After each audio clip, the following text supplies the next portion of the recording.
So we've got a terrain and we've played around with the terrain tools, hopefully not too much, but enough to kind of be able to work things out. And you've worked out how to look around and move things around. I'm now going to look at adding some other objects in here. So if I just double click and zoom into the space, so I'm right in the middle now. I made a sphere before, didn't I? Let's do some more things like that. So I'm going to drop a sphere in.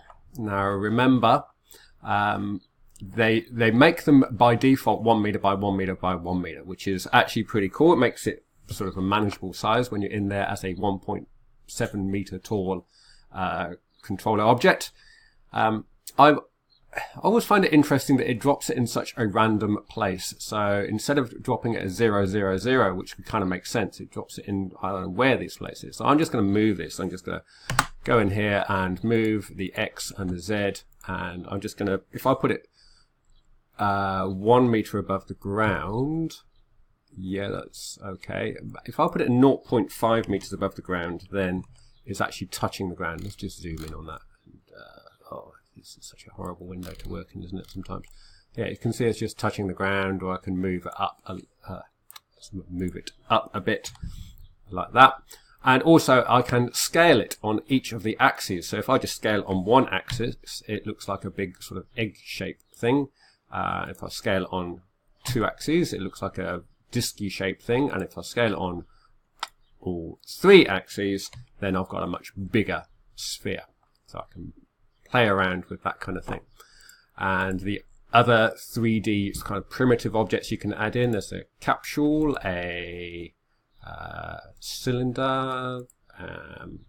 I've done a thing. Look, I added that cylinder, and because I wasn't careful about looking at what I was adding it to, is actually added it as a child of the capsule.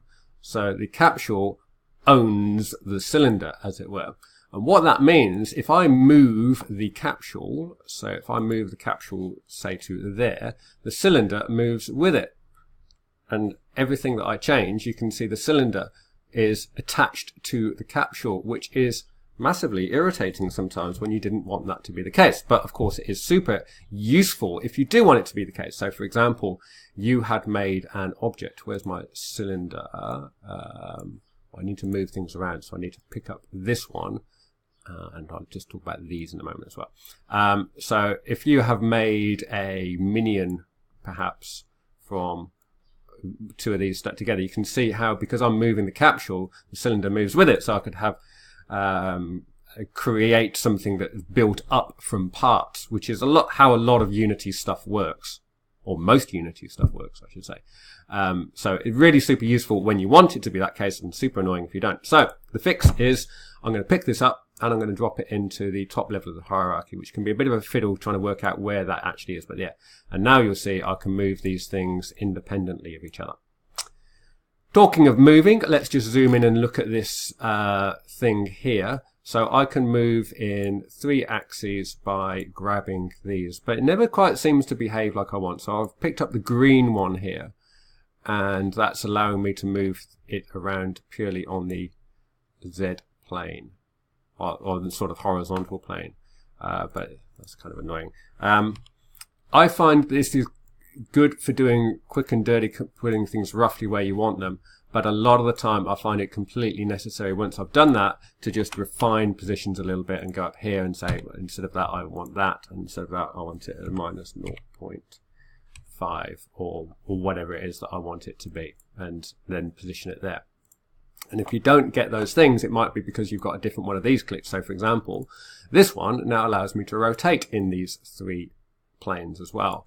And again, it's sometimes really useful to be able to just get it roughly where you want it and then say, I actually want it 30 degrees minus 180. You know, a bit of maths going on here. Who knew that you'd be using maths in computing, eh? And then you've got it rotated to that kind of position. And you say, yeah, that's much more what I wanted. And then you go back to this one, and it turns out you're kind of moving in a slightly different plane now because you've rotated it. And you can also move yourself around like that. So I would recommend at this point that you make a bunch of things, move them around, scale them, get used to checking that you've got things correctly done in this hierarchy over here, so that actually even try drop something on top of another thing. So if I put all these three things together, then if I move my capsule, which is the top level object, try that again, you can see that I am moving them all together. It's kind of obvious really when you've got when you're moving things around in here, but it's when you get to scripting, having things in the game, and then everything's moving around peculiarly and you can't work out why, and then you look up here and you realize, it's child of something that it shouldn't be. And I've seen bizarre stuff, like people will say make everything a child of the main camera or of the light or something, which absolutely makes no sense whatsoever. I don't even think you should be allowed to do that. But Unity will let you do anything you like, and then it's your own problem to try and work that out. So this makes no sense, and you should definitely not have that, and that makes more sense. Even having that as a child of the terrain is just completely bizarre and annoying when you actually get it into the game world. Yeah, so just getting used to that would be a great thing to do. Play around with that, get used to it, and then we'll go to the next video.